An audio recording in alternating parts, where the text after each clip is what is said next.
Supreme court judge, Lokpal chairperson, ఇలాంటి ప్రధానమైన బాధ్యతలు నిర్వహించిన వ్యక్తి 16 నెలలు అందరికి అవకాశం ఇచ్చి వాళ్ళు చెప్పుకోవడానికి అందరికీ సమానమైన అవకాశాలు కల్పించి ఈరోజు నివేదిక ఇచ్చిండు.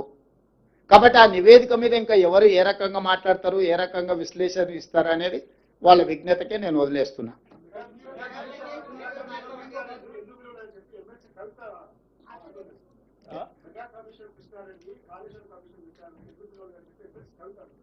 మరి వాళ్ళ ఫాదర్ని అడగాలి. ఎందుకనంటే ఎవరికి ఏం మంచి పెట్టిండో వాళ్ళ ఫాదర్కి తెలుసు కదా. లేకపోతే వారే వెళ్ళి ఘోష్ గారికి నివేదిక ఇచ్చేది ఉండే, ఇంకో ఇందులో మా ఫాదర్తో వీళ్ళందరూ కుమ్ముక్కై ఉన్నారు, మా బావ హరీష్ రావు గారు వీళ్ళతో కమిషన్లు పొందిండు, వీళ్ళందరూ తోడు దొంగలు గూడుపుటాన్ని చేసిందని కవిత గారు ఘోష్ కమిటీకి ఒక కంప్లైంట్ ఇచ్చినుంటే ఖచ్చితంగా పిలిచి ఉండేవాళ్ళు. ఇప్పుడు కమిషన్ నివేదిక ఇచ్చిన తర్వాత ఎవరిని ప్రశ్నిస్తుంది? ఒకవేళ ఘోష్ గారిని ప్రశ్నించాలంటే వారు కలకత్తాలో ఉంటారు, కవిత గారు కలకత్తాకి వెళ్ళి ప్రశ్నలు వేయవచ్చు.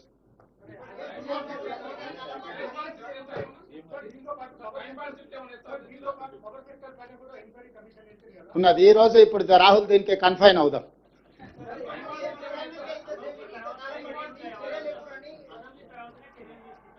అసెంబ్లీలో చర్చలు చేసిన తర్వాత చర్చల సారాంశం ప్రకారం భవిష్యత్ కార్యాచరణ ఉంటుంది.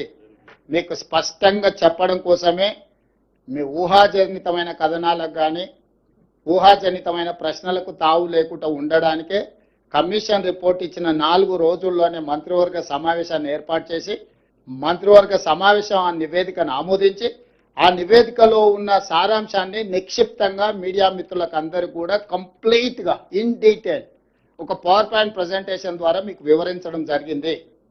దీంట్లో ఎలాంటి శశభిషలకు తావు లేదు. నివేదిక సారాంశాన్ని సూచనల్ని తప్పకుండా ఈ ప్రభుత్వం పాటిస్తుంది.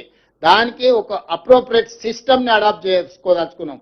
మేము రాజకీయ కక్షాపూరితమైన చర్యలు చేపట్టినట్టు లేకపోతే ఎవరి మీదనో వ్యక్తిగతంగా ద్వేషంతో నిర్ణయాలు తీసుకున్నట్టు ఏమాత్రం చర్చలకు తావు ఇవ్వకుండా ఈ ప్రభుత్వము పారదర్శకంగా జ్యుడిషియల్ కమిషన్ ఎంక్వైరీ చైర్పర్సన్గా పిసి ఘోష్ వారు ఆంధ్రప్రదేశ్ ఉమ్మడి చీఫ్ జస్టిస్గా, సుప్రీంకోర్టు జడ్జిగా మొదటి లోక్పాల్కి వారే బాధ్యత వహించి ఈ దేశంలోనే న్యాయ నిపుణుడిగా జ్యుడిషియల్ సిస్టంలో అపారమైన అనుభవం ఉన్న వ్యక్తిగా పేరు ఉన్న పిసి ఘోష్ గారిని ఈ కమిషన్ చైర్పర్సన్గా తెలంగాణ రాష్ట్ర ప్రభుత్వం నియమించింది. అక్కడి నుంచి దాదాపుగా 16 నెలలు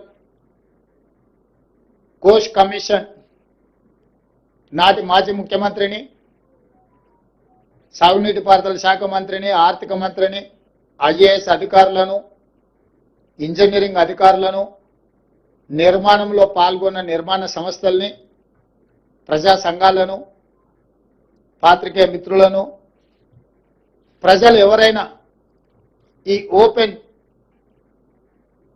విచారణకి ఎవరైనా వచ్చి తమ అభిప్రాయాన్ని చెప్పొచ్చని అందరి నుంచి సమాచారాన్ని సేకరించిన సమాచారం ప్రకారం చంద్రశేఖరరావు గారిని, హరీష్ రావు గారిని, ఈటెల రాజేందర్ గారిని నోటీస్ ఇచ్చి పిలవడం ద్వారా వారిని ప్రశ్నించి వారి ప్రశ్నలకు వాళ్ళు వివరణ ఇచ్చుకోవడానికి, వాళ్ళు తీసుకున్న నిర్ణయాలకు గల కారణాలను, వారు అందించిన సమాచారాన్ని అన్నిటిని కూడా వారు విశ్లేషించడం జరిగింది.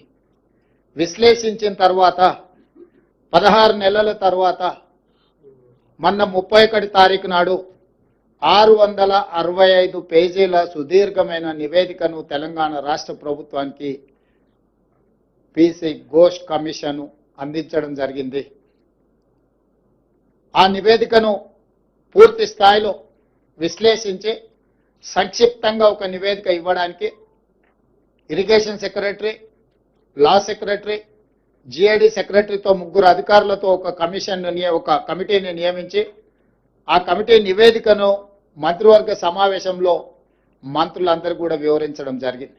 ఇదే కాకుండా 665 పేజీల కమిషన్ నివేదికను ఈరోజు మంత్రివర్గంలో ప్రవేశపెట్టి దాన్ని మంత్రివర్గ ఆమోదం కూడా చేయడం జరిగింది.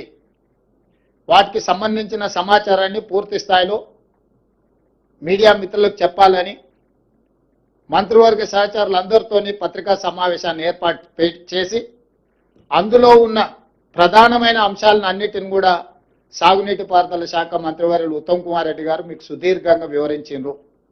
అదేవిధంగా ఆర్థిక మంత్రి ఉప ముఖ్యమంత్రి భట్టి విక్రమార్క గారు అందులో ఉన్న చాలా విషయాలను మీకు తెలియజేయడానికి ప్రయత్నం చేసింది. వీటి నేపథ్యంలో ఊరు మార్చి, పేరు మార్చి, అంచనాలు మార్చి, అవినీతికి పాల్పడి అక్రమాలకు పునాదులు వేసి నిర్మించిన కాళేశ్వరం ప్రాజెక్టు ఈరోజు కూలిపోయింది.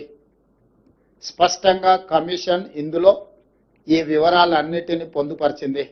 దానికి సంబంధించిన ప్రజాప్రతినిధులు, ఐఏఎస్ అధికారులు, ఇంజనీరింగ్ నిపుణులు, నిర్మాణ